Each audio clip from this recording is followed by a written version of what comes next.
लोगों की किस तरह तरबियत फरमाई है, किस तरह मक्का मुकरमा के अंदर और किस तरह मस्जिद नबवी के अंदर आपको नज़र आता है कि लोगों को दीन के बुनियादी अखलाकी तसव्वुरात से किस तरह आगाह किया जा रहा है, मामलाते ज़िंदगी कैसे होने चाहिए, अपनी ज़िंदगी को कैसे गुजारना चाहिए। ये चीज़ बाकायदा उस निज़ाम का हिस्सा है। जब कौम असल तब्दीली ये है कि आप लोगों के माइंड सेट को तब्दील कर दें इल्म की बुनियाद पर।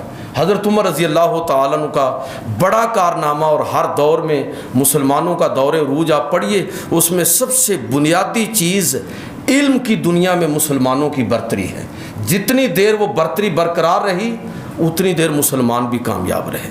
खैर, हज़रत उमर रज़ी अल्लाह तआला अन्हु की सीरत की बात कर रहा हूँ कि आज हमारे लिए नमूना है, हुक्मरानों के लिए नमूना है कि जब उमर फ़ारूक रज़ी अल्लाह तआला अन्हु आखिरी वक्त आया, खंजर लग गया, जुल्हज की आखिरी तारीखें, यकम मुहर्रम को आपकी शहादत हुई, खंजर लग गया, तो लोगों ने कहा कि अमीरुल मोमिनीन आपका आखिरी वक्त आ गया है।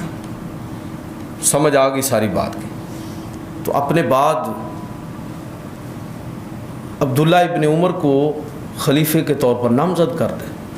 आपके साहबजादे जो सहाबी भी हैं, अब्दुल्ला इब्ने उमर बड़े नामवर सहाबी, और सैकड़ों हदीसें उनसे मरवी हैं, इस उम्मत के बड़े फ़ुक़हा में उनका शुमार होता है। काबिलियत इस दर्जे की है कि खिलाफत को संभाल सकते हैं। तो एक बहुत ज़बरदस्त जवाब दिया उमर फ़ारूक रज़ी अल्लाह तआला, फरमाया कि मैं इस बोझ को अपनी नस्ल पर, अपने घर वालों की तरफ मुंतकिल नहीं करूँगा। मैं अपने ख़ानदान में से एक शख्स काफ़ी हूँ कि जिसने इस ज़िम्मेदारी को उठाया। ये ज़िम्मेदारी है मुसलमानों का खलीफा होना, उनका अमीर होना, उनका हुक्मरान होना, ये एजाज़ नहीं है, ये एजाज़ से बढ़कर ज़िम्मेदारी है। सैयदुल कौम खादिमुहुम, जो कौम का सरदार है वो उनका खादिम है।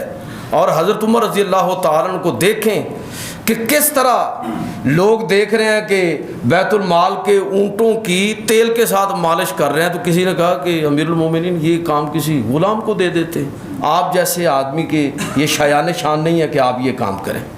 तो फरमाने लगे कि मुझसे ज़्यादा मुसलमानों का ग़ुलाम कौन होगा, मुझसे ज़्यादा मुसलमानों का खादिम कौन होगा। तो कहा लोगों ने कि अपने बाद अपने बेटे को नामज़द कर दीजिए, फरमाया नहीं, और नहीं किया। आप खुलाफाए राशिदीन सबको देख लें, नबी करीम सल्लल्लाहु अलैहि वसल्लम ने अपने बाद अपने ख़ानदान के किसी आदमी को मुतय्यन नहीं किया।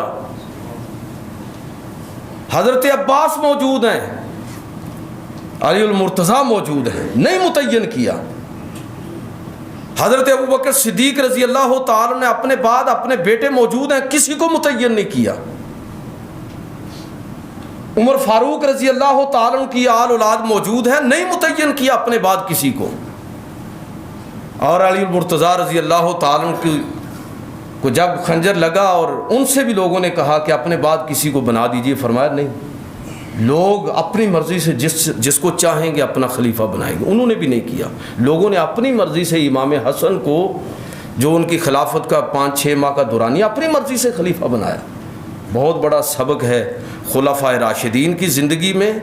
और ख़ुद हज़रत उमर रज़ी अल्लाह तआला जिनकी शख्सियत का मैं तज़किरा कर रहा हूँ, और मैं अक्सर ये बात कहता हूँ कि हमारी तबाही और बर्बादी जो आपको ये नज़र आ रही है समाजी सतह पर, हुकूमती सतह पर, उसमें ये एक बहुत बड़ा फॉल्ट है, बहुत बड़ी ख़राबी है। यानी ये वो ख़राबी है जो दीनी हल्के में भी आपको नज़र आएगी कि पीर ने अगर अपने बेटे को इस मकसद के लिए, मिशन के लिए तैयार किया है, उसकी तरबियत की है, तो ठीक है, वो उनके बाद वो ज़िम्मेदारी संभाले, अच्छी बात है, कोई मसला नहीं है। लेकिन अगर वो तैयार ही नहीं किया, अगर इमाम और ख़तीब ने अपने बाद अपनी औलाद में से किसी को इस मकसद के लिए तैयार ही नहीं किया, तो कैसे वो सिर्फ इस वजह से इस मुसल्ले का, इस कुर्सी का और इस मिंबर का वारिस कैसे हो सकता है कि वो सिर्फ फ़लाँ का बेटा है और फ़लाँ की औलाद है। ये आप देख लीजिए कि बरे सगीर के अंदर सूफिया की पूरी फ़िक्र को तबाह कर दिया है इन नाम नहाद जाली खानकाई निज़ाम के अलंबरदारों ने। सूफिया गलत नहीं थे, उनका मिशन पढ़िए आपको समझ आएगी।